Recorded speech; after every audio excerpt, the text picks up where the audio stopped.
feel the blood creeping up from the heathens. Got will, got fight, got pride, got reason. If they wanna go eat, then you know I'm gonna feed. Boa noite. Tudo bem? E vocês estão me ouvindo bem? Sim.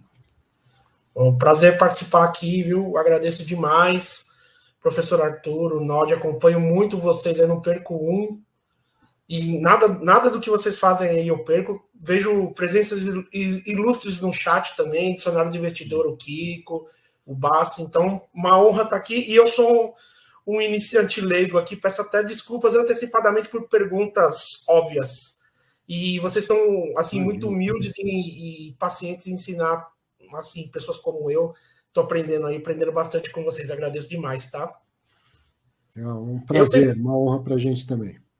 Eu tenho uma série de perguntas, mas como eu consegui entrar aqui no cara a cara, eu optei por fazer uma que é mais fácil explicar por vídeo, tá? Mas só gostaria de fazer um comentário do HGPO. Ontem à noite eu fui dormir feliz com a venda dele, porque na live da Suno foi noticiado a venda, e acordei triste hoje com a notícia de que ele não foi vendido. Ele entrou no meu radar agora, né? Não estava no meu radar, e por acaso, porque eu tenho um JSRE, eu trabalho lá no Tower Bridge, então eu me interessei por isso. E eu gosto de comprar coisas shopping que eu vou, os lugares que eu frequento, né? E aí eu queria fazer esse comentário que agora o HGPO acabou entrando no meu radar aí por conta disso. Pode ser que não foi vendido, mas eu vou pensar agora em adquirir o HGPO. Sobre a pergunta, não sei se eu vou saber explicar bem fácil, mas eu fiz uma colinha aqui para fazer um raciocínio estruturado para ficar fácil a pergunta. Eu comprei um determinado fundo aí, acabei fazendo um preço médio nele, acabei comprando algumas cotas a 81, depois 77, depois 70. Um determinado preço médio X. Uhum. Depois de um tempo, eu comprei mais algumas cotas a 61, ou seja, muito mais abaixo do que eu vinha comprando. Uhum. Depois de um tempo, esse fundo subiu um pouquinho, subiu para 63. E eu me achando um gênio da matemática e das finanças e investimentos, falei, poxa, eu vou vender a 63. Por quê? Em relação ao lote que eu comprei de 61, eu lucrei. Mas, de modo geral, para a Receita Federal, eu tive prejuízo. Então, eu não vou pagar DARF, fico com prejuízo para lançar e ainda lucro, sem contar os dividendos que eu já embolsei. A pergunta é, eu realmente posso me considerar um gênio de ter pensado assim, ou eu fiz uma burrada imensa e estou falando uma grande besteira? Ângelo, é por isso que precisa calcular o preço médio ponderado, tá? Por uma exigência da Receita Federal. Ela não permite que você escolha o que você está vendendo. Se você está fazendo uma venda parcial, você não escolhe se a venda é aquela de 2 anos atrás ou se é a de ontem, tá? É de acordo com o preço médio ponderado. Senão, eu comprei uma parte por 100, uma parte por 80, vendi por 90. Estou tendo lucro porque eu estou vendendo aquilo que eu comprei a 80 ou estou tendo prejuízo porque eu estou vendendo aquilo que eu comprei a 100? Então, a pura média ponderada das duas operações, e esse passa a ser o preço que interessa para a Receita Federal. Tá? Então, é isso que você tem que fazer. Não dá para escolher, não tem critério, primeiro que entra, primeiro que sai. É o preço médio ponderado das aquisições que você fez ao longo do caminho. Na prática, eu não tô. Se eu for comparar só esses dois lotes, desculpa até não de cortar, mas é só para tirar a dúvida mesmo.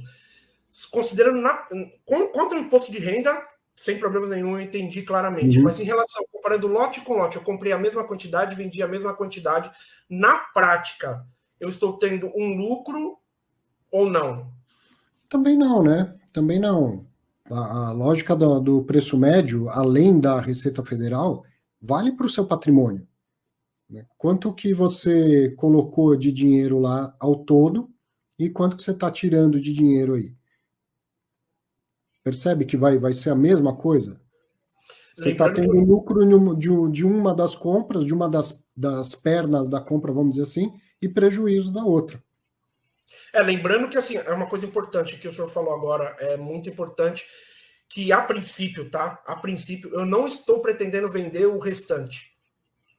Então, eu não vou realizar o prejuízo total, vender tudo. Eu vou vender só essa parte.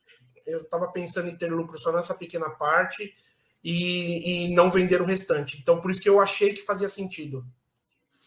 E já que você não vendeu tudo, o saldo que você tem não muda o preço médio pelo fato de você ter feito uma venda parcial. Então, permanece considerando aquele mesmo preço médio. O que pode ser interessante na estratégia que você está pensando é que, às vezes, você carregou para o fundo por tanto tempo que você recebeu um monte de rendimento, e aí você vai ver que o seu ganho, ao todo você tem ganho. Mesmo que a cota esteja abaixo, se você soma o que você ganhou de rendimento, você está tendo lucro mesmo. Mas você vendeu a cota com prejuízo e aí você não precisa pagar imposto de renda, né, pela parte do ganho de capital ali, pela oscilação do preço de cota. Mas, assim, na prática mesmo, esquecendo a obrigação da Receita Federal, é a mesma coisa, né? Você está ganhando de uma parte, está perdendo da outra. No final das contas, a média ponderada serve bem para você enxergar se você está tendo lucro ou não. Maravilha, eu cortei o Nod, então, se fosse possível, eu gostaria de ouvir a opinião dele aí.